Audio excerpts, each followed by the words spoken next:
अस्सलाम वालेकुम। आज हम क्लास 10th का चैप्टर नंबर 1 का टॉपिक पढ़ने वाले हैं 1.4.2 जो कि है types of operating system. The following are the important types of operating system that are commonly used on various computer system. अब पहला क्या है? Batch processing operating system. आपकी बुक में तो इतना कुछ लिखा हुआ है, ठीक है, मगर मैं आपको थोड़ा सा ज़्यादा एक्सप्लेन करूँगा, कुछ ज़्यादा बातें बताऊंगा, शायद वो आपकी यहाँ ना लिखी हो, बट आपने सुनना है उसको गौर से और अपने माइंड में फिक्स कर लेना है। क्योंकि बैच प्रोसेसिंग ऑपरेटिंग सिस्टम जो आपकी बुक्स में इनके बारे में लिखा हुआ है, जितनी भी टाइप्स के बारे में लिखा हुआ है, वो थोड़ा सा लिमिटेड लिखा हुआ है। मैं थ्योरी को छोड़ता हूँ, आप खुद इंग्लिश पढ़ लीजिएगा। बेसिकली क्या होता है कि बैच प्रोसेसिंग ऑपरेटिंग सिस्टम वो सिस्टम होता है जहाँ पर यूज़र डायरेक्टली सिस्टम के साथ इंटरेक्ट नहीं करता, ठीक है, बल्कि वो अपना काम यानी प्रोग्राम या इंस्ट्रक्शन एक फाइल में सेव करता है और फिर उसे सिस्टम को दे देता है। सिस्टम इन तमाम कामों को बैच की शक्ल में क्यू में डाल देता है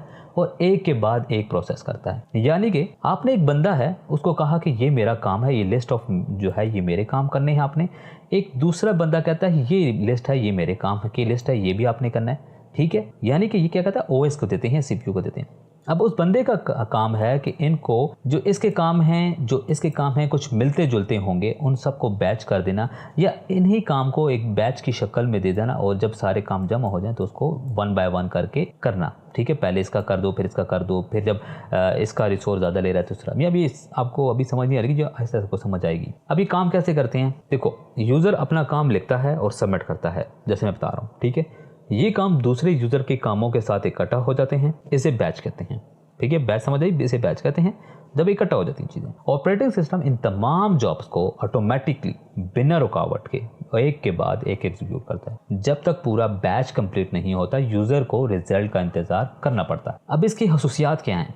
खसूसियात ये हैं कि इसमें no user interaction during execution, efficient for large number of jobs, time saving in large scale system, एक ही टाइप के जॉब्स को ग्रुप करके चलाना, ठीक है। बात आई समझ? सोचिए आपने एक प्रिंटिंग जॉब भेजी, ठीक है, और 50 लोगों ने और भी प्रिंट जॉब्स भेजी है प्रिंटर को, ठीक है। सिस्टम इन तमाम प्रिंट जॉब्स को इकट्ठा करके और फिर एक के बाद एक प्रिंट करेगा और बिना रुकावट के यही होता होगा जब तक बैच प्रोसेस ख़त्म नहीं होता। आपने कभी प्रिंटिंग की देखा कि प्रिंटिंग लिस्ट में कौन कौन से आपके प्रिंट्स पड़े हुए हैं? एक क्यू होता है, उस पर लिखा होता है प्रिंटर क्यू, जिसमें लिखा होता है document 1 printing, document 2 waiting, document 3 error, इस तरह के ना लिखे होते हैं। तो ये उसी का कह रहा है कि बैच फॉर्म में काम होता है। आपने इसी तरह कोई इंस्ट्रक्शन दे दिए सिस्टम को कि भाई ये काम करना है, उसके बाद ये करना है, उसके बाद ये करना है, वो दूसरा कहता है मेरा भी काम करना है। तो ये बैच ऑपरेटिंग सिस्टम का ये मतलब है। यहाँ पे डायग्राम देखें, जॉब 1, जॉब 2, जॉब n, ठीक है, जो भी नंबर ऑफ जॉब्स है ना, ऑपरेटिंग सिस्टम क्या कर रहा है, बैच की उन जॉब्स को क्या कर रहा है, बैच की फॉर्म में लेके जा रहा है, ठीक है, और सीपीयू को दे रहा है। सीपीयू उस पर काम करके वापस रिजल्ट दे रहा है या उसको काम कंप्लीट कर रहा है या उस पर प्रोसेस कर रहा है, ठीक है। तो क्या है, जॉब 1, जॉब 2, और फिर उसको क्या है, बैच फॉर्म में आगे कन्वर्ट दिया जाता है कि ये एक काम है, ये ग्रुप ऑफ काम है, ये ग्रुप ऑफ काम है। उसके बाद टॉपिक है मल्टी प्रोग्रामिंग ऑपरेटिंग सिस्टम और RTOS। ये दो अलग हैं चीज़ें, मल्टी ऑपरेटिंग सिस्टम और RTOS, real time operating system. ये दोनों अलग टॉपिक्स हैं, ठीक है। पहले समझते हैं मल्टी प्रोग्रामिंग ऑपरेटिंग सिस्टम। कुछ नाम से आपको आइडिया हो रहे होंगे कि क्या होते हैं। देखो, मल्टी प्रोग्रामिंग OS ऐसा सिस्टम होता है जो एक वक्त में मल्टीपल प्रोग्राम्स को मेमोरी में यानी कि सीपीयू में, रैम में लोड करके उन्हें यानी कि बड़े ही इफ़िशिएंट तरीके से चलाता है। लेकिन एक वक्त में सिर्फ एक ही प्रोग्राम सीपीयू यूज़ करता है, बाकी प्रोग्राम्स वेट करते हैं। बात आई समझ आएगी नहीं? देखो, ये है ना, मेमोरी पार्टीशन है, उसमें जॉब 1, जॉब 2, जॉब 3 सबको दिया हुआ है। यानी ये रैम समझ लो, सीपीयू समझ लो, जिसमें जॉब 1 को ये स्पेस लोकेट होगी, ये जॉब 2 पे इतनी, ये 3, और ये ऑपरेटिंग सिस्टम को लोकेट हुई है। अब मेमोरी क्या करेगा, उसको 1 बाय करके चलाता जाएगा, ठीक है। अब सिस्टम ये काम कैसे करते हैं, सिंपली सुनो फिर दोबारा से। सिस्टम मल्टीपल प्रोग्राम्स को मेमोरी में रखता है, जो आपके डायग्राम में शो हो रही है, ठीक है।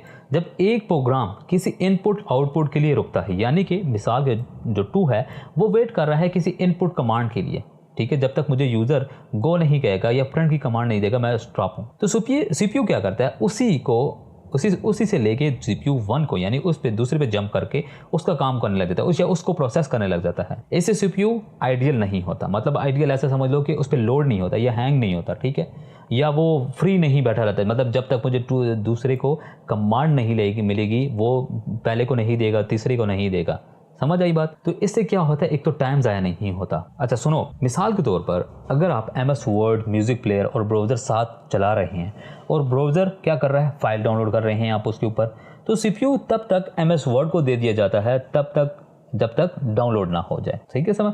इस तरह से ना CPU शेयरिंग होती है प्रॉपर टाइम के साथ, उसको दे दो जब तक वो काम नहीं होता या वो वेटिंग है तो आप उसको दे दो। ठीक है, ये इस तरह की चीज़ें होती हैं मल्टी प्रोग्रामिंग ऑपरेटिंग सिस्टम। अब RTOS के बारे में सुनो, रियल टाइम ऑपरेटिंग सिस्टम। अब इसका क्या होता है कि ये ऐसा सिस्टम होता है जहाँ काम, टास्क, टाइम के बहुत स्ट्रिक्ट रूल्स के मुताबिक होता है, डिले बिल्कुल भी अलाउड नहीं होती।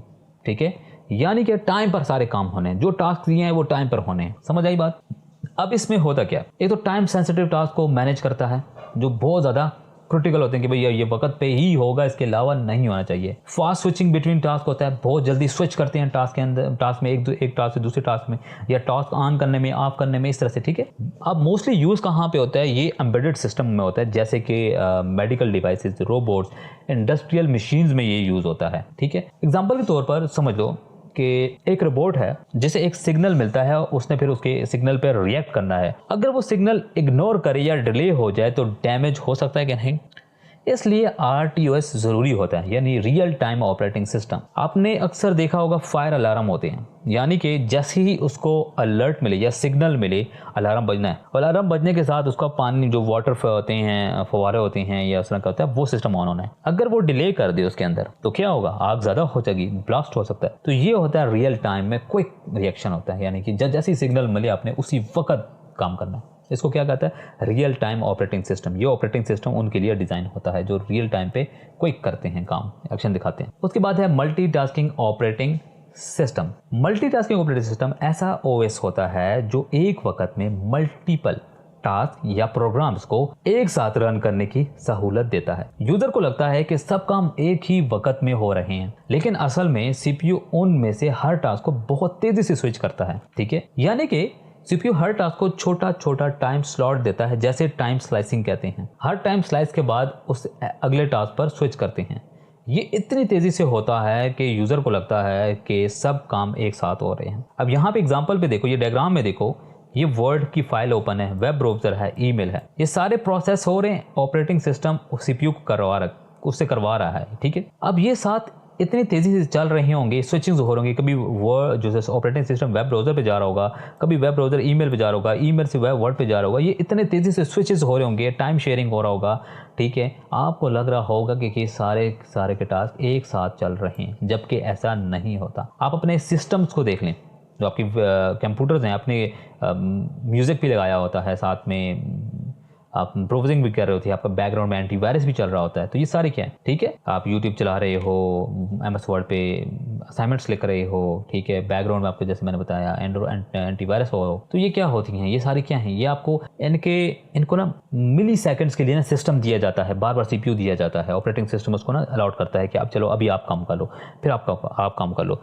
जो आपको फील नहीं होता और आपको लग रहा होता है कि ये तो एक साथ चल रहे हैं, मतलब मेरा सिस्टम सबको एक साथ चला रहा है, मगर ऐसा नहीं होता। इसको क्या कहा जाता है, मल्टीटास्किंग ऑपरेटिंग सिस्टम। अब इसके फ़ायदे ये हैं, फीचर्स हैं, खसूसियात ये हैं कि इसमें तो एक तो फास्ट टास्क स्विचिंग हो जाती है, ठीक है जी, और टाइम शेयरिंग हो जाता है, एफिशिएंट यूज़ हो जाता है, मल्टी यूज़र सपोर्ट मिल जाती है आपके साथ। ठीक है, समझ गए, ये चीज़ें आपको हैं। यहाँ तक समझ आई मल्टीटास्किंग ऑपरेटिंग सिस्टम क्या है और मल्टी प्रोग्रामिंग क्या है, ये इनमें कंफ्यूज नहीं होना। उसके बाद आपके पास है टाइम शेयरिंग ऑपरेटिंग सिस्टम। अब इस एग्जाम्पल को ध्यान में रखो कि यूज़र 3 है, यूज़र 4 है, एक ही CPU है, ठीक है, और ये मल्टी यूज़र कनेक्टेड हैं, ये उस पर काम करवा रहे हैं। एक्टिव लिंक कौन सा है ये आपको बताया जा रहा है, ठीक है, ये एक्टिव है, अभी इसको प्रोसेसर है, इस तरह से रोटेट होगा, इस तरह की चीज़ें। इसकी अंग्रेज़ी आपने खुद पढ़ लेनी है, इंग्लिश आपने खुद पढ़ ली है, मेरी सिर्फ बातों को सुनो। जब आप इंग्लिश पढ़ोगे तो आपको ये समझ आ जाएगी कि सर ने क्या कहा था। टाइम शेयरिंग ऑपरेटिंग सिस्टम वो OS होता है जो मल्टीपल यूज़र को एक ही वक्त में सिस्टम को यूज़ करने की सहूलत देता है।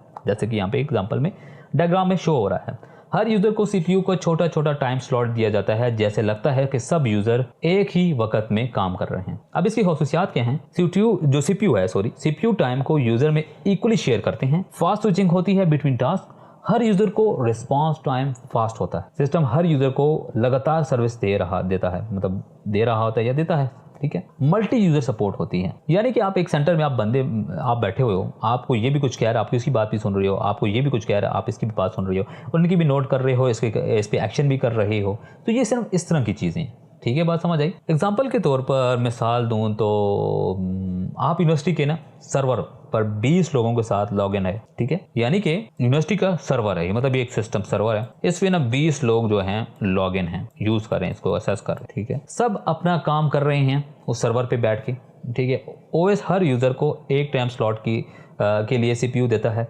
किसी को भी रुकावट महसूस नहीं होती। अच्छा, मैं एग्जांपल एक और देता हूँ, थोड़ा सा ना इसको और क्लियर आसान करता हूँ। शायद आपने देखा हो या ना हो, कंप्यूटर लैब होता है आपका ना, कंप्यूटर लैब है, ठीक है, ये आपका कंप्यूटर लैब है। एक सीपीयू हो जाए, एक सीपीयू हो और मल्टीपल जो हैं आपकी स्क्रीन्स लगी हों, स्क्रीन्स, ठीक है, मल्टीपल स्क्रीन्स, और वो सारी स्क्रीन्स क्या हैं, इससे जो सेंट्रलाइज सीपीयू है उस पे अटैच हैं, उस पे कनेक्टेड हैं। हर बंदा अपने स्क्रीन के मुताबिक, अपने स्क्रीन पे मतलब जो उसको कोई यूट्यूब खोल के बैठा हुआ है, कोई वर्ड खोल के बैठा है, कोई ईमेल कर रहा है, कुछ यूट्यूब द्वारा चला रहा है, मतलब ठीक है। बट काम कौन कर रहा है, ये सिर्फ एक ही सीपीयू कर रहा है या एक ही सर्वर पे कर रहा है। यूजर कितने हैं, 4 यूजर्स हैं, मगर वो इस पे काम कर रहे हैं और सबका कोई भी रुकावट नहीं हो रही, सब मुसलसल चल रहा है, मतलब उसको फील हो रहा है कि हम तो लाइव मतलब चल रहे हैं, हमारे पास तो कोई रुकावट नहीं आ रही। बट पीछे क्या सीपीयू क्या है, वो इन सब 4 पीसीज के कमांड्स को सेपरेटली, यानी टाइम शेयरिंग, कुछ टाइम इसको सीपीयू ऑपरेटिंग सिस्टम इसको अलाउड कर देता है कि अभी आप काम कर लो, फिर इसको काम करो।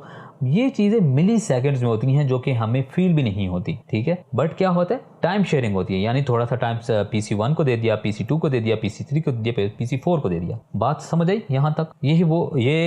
ये वही टॉपिक है, रियल टाइम ऑपरेटिंग सिस्टम, जिसकी बात मैंने पहले की है, ठीक है। ये वही चीज़ है, कोई रियल टाइम पे रिस्पॉन्स देना, ठीक है। उसके बाद आपका टाइप है मल्टी प्रोसेसर ऑपरेटिंग सिस्टम। इसके वर्ड को देखो, multi processor operating system. Multiple operating system वो ओएस होते हैं जो एक सिस्टम में मौजूद मल्टीपल सीपीयूज यानी प्रोसेसर को एक साथ कोऑर्डिनेट करके काम करवाते हैं।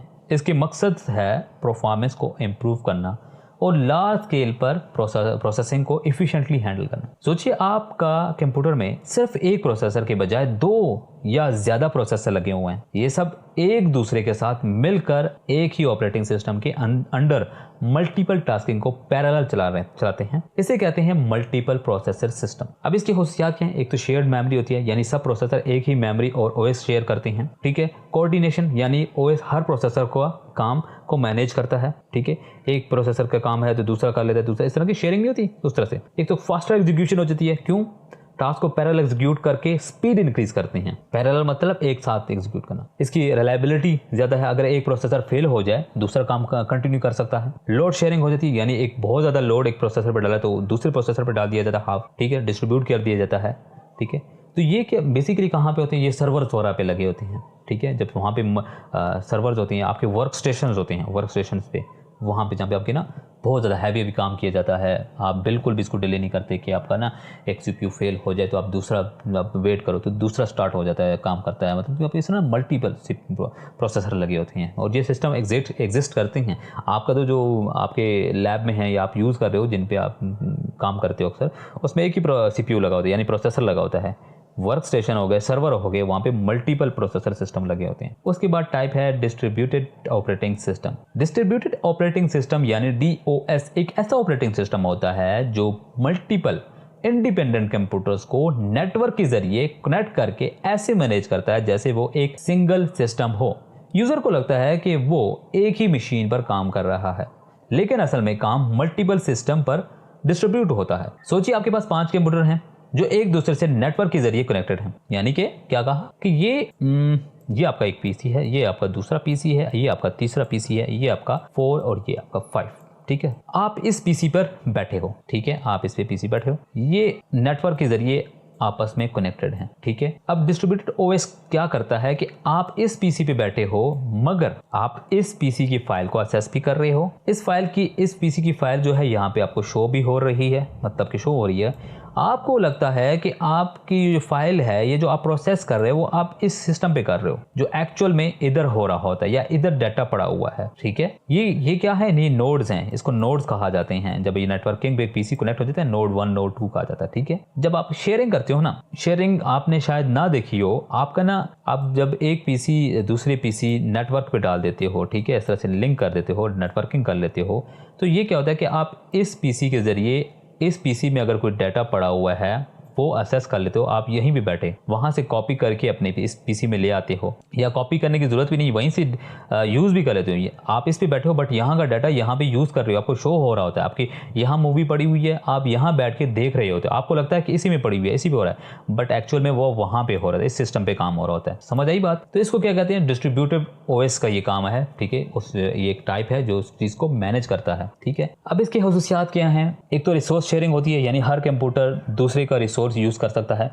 डिस्ट्रीब्यूटेड फाइल सिस्टम होता है, डाटा हर जगह हो सकता है लेकिन ऐसा मिलता है जैसे लोकल हो। लोड बैलेंसिंग, यानी कि काम को डिफरेंट कंप्यूटर में बराबर तकसीम करते हैं, और ये यूज़ कहाँ हो रहा है, जैसे कि गूगल या अमेजॉन जैसे बड़े सिस्टम में हज़ारों सर्वर डिस्ट्रीब्यूटेड में काम करते हैं। ठीक है, जो सर्वर लगे हुए ना, एक सर्वर डाउन हो गया इसका मतलब तो नहीं है कि वो सारा सिस्टम शट डाउन हो जाए, नहीं, सर्वर एक सर्वर पे दूसरे सर्वर पे शिफ्ट हो जाता है जब तक वो दूसरा सर्वर, पहला वाला सर्वर रिपेयर नहीं होता, ठीक नहीं होता। आपने कभी देखा है कि गूगल जो फेसबुक है कभी डाउन हुआ? कभी आप सुनते हो डाउन हो गया है, बट फिर भी आपकी फेसबुक चल रही होती है, बट स्लो चल रही होती है, तो वो सारा क्या है, वो सर्वर पे काम हो रहा है। आप अपने सिस्टम पे बैठे हो, आपको लगता है कि आप फेसबुक अपने सिस्टम पे यूज़ करे हो, बट एक्चुअली में वो कहाँ यूज़ हो रहा था, आप उनके सर्वर पे यूज़ हो रहा होता है। समझ आई बात? आपका वो अभी वहाँ पे ऐसा नहीं है कि एक ही सिस्टम लगा हुआ है, उस पर जैसे ही लोड लगता है तो सर्वर 1 सर्वर 2 सर्वर 3 पे हो जाता है। अगर सर्वर 1 फेल हो जाता है वो सर्वर 2 पे चला जाता है। ठीक है, बट आपको चीज़ दिख रही होती है, आप अपने काम कर रहे होते हो। उसके बाद लास्ट टॉपिक है या टाइप है एम्बेडेड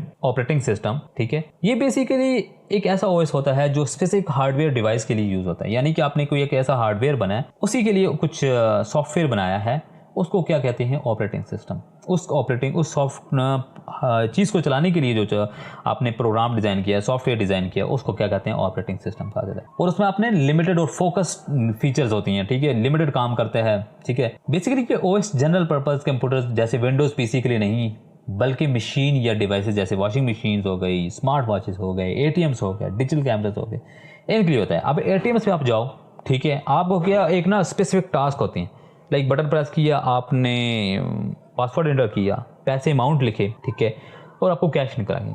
अब उस एटीएम को चलाने के लिए एक सॉफ्टवेयर या आपका जो ऑपरेटिंग सिस्टम डिज़ाइन किया गया जो स्पेसिफिक टास्क करता है, मतलब अब वो नहीं कि सारी चीज़ें करता है जैसे कि नॉर्मल कंप्यूटर करता है, वो नहीं करता, मगर वो एटीएम हमें एक ऑपरेटिंग सिस्टम चाहिए जो उस एटीएम को चला सके। बात आई समझ के नहीं? इसी तरह डिजिटल कैमरा होता है, जब डिजिटल कैमरा ओपन ऑन होता है तो उसका लोगो आता है किसी भी जो जिस ब्रांड का कैमरा है, उसके बाद आपको फीचर दिखाए जाते हैं कि यहाँ पे स्टोरेज है, इस तरह के। तो वो जो सिस्टम, जो आपको प्रोग्राम नज़र आता है, जो आपको सॉफ्टवेयर नज़र आ रहा होता है, जो इंटरफेरेंस आपको नज़र आ रहा होता है, वो बेसिकली उस चीज़ के लिए, उस डिवाइस के लिए डिवाइस का ऑपरेटिंग सिस्टम होता है। ठीक है, इसी तरह इंडस्ट्रियल मशीन्स में जहाँ पे रोबोट्स काम करते हैं, तो रोबोट्स में स्पेसिफिक उस रोबोट्स के लिए एक ऑपरेटिंग सिस्टम डिज़ाइन किया जाता है, बनाया जाता है, ताकि वही काम कर सकें जो रोबोट से लेने हैं, और वही ऑपरेटिंग सिस्टम काम करता है सिर्फ। तो ये क्या होते हैं, एम्बेडेड ऑपरेटिंग सिस्टम, यानी कि उसके कुछ जो डिवाइसेस हैं उनके लिए स्पेसिफिक डिज़ाइन किया जाता है। ठीक है, अच्छा, टाइप्स ऑफ ऑपरेटिंग सिस्टम पे मैंने कुछ नोट्स लिखे हैं या हिंट्स कह सकते हो। ठीक है, ये मैंने उर्दू में लिखी हैं ताकि आपको आसानी से समझ आ सकें। इंग्लिश में नहीं लिखा क्योंकि इंग्लिश में आपके बुक पर भी लिखा हुआ है, तो मैंने ये उर्दू में लिखा है ताकि जब आप इसको पढ़ें तो आपको माइंड में वो सारी बातें आ जाएं। जैसे कि मल्टी प्रोग्रामिंग मेमोरी में लोड होते हैं। सीपीयू एक वक्त में सिर्फ एक प्रोग्राम चलाता है। जब एक जॉब यानी इनपुट या आउटपुट का इंतज़ार करती है, दूसरे को सीपीयू मिल जाता है। सीपीयू यूटिलाइजेशन इंप्रूव होती है। एग्जांपल यूनिक्स, विंडोज़ ओल्डर जो वर्जन है। ठीक है, बात आई समझ कुछ चीज़ें? तो अगर आपको कोई भी कन्फ्यूजन हो तो आप कमेंट में पूछ सकते हो, या फिर ग्रुप में ज्वाइन करके वॉइस मैसेज वगैरह भी कर सकते हो। Thank you.